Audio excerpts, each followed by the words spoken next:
This book is on hermeneutics, scriptural politics and human rights.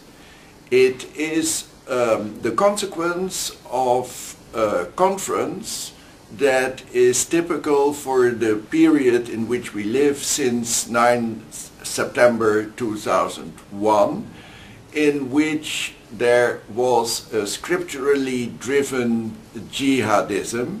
So destruction, war based on misinterpretation and manipulation of texts.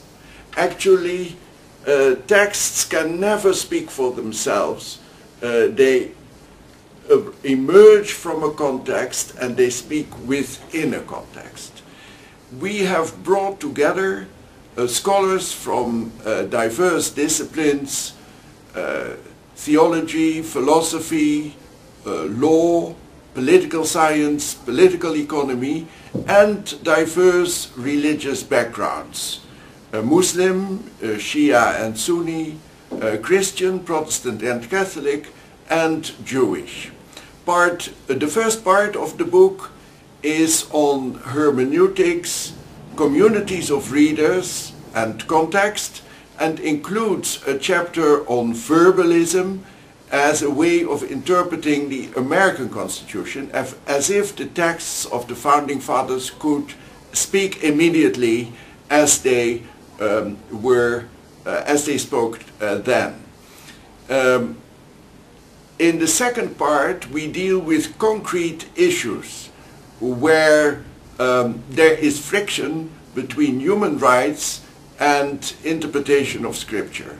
Issues like religious freedom, minorities, jihadism, religiously driven war, such as in northern Nigeria today, and women's rights, including female genital mutilation.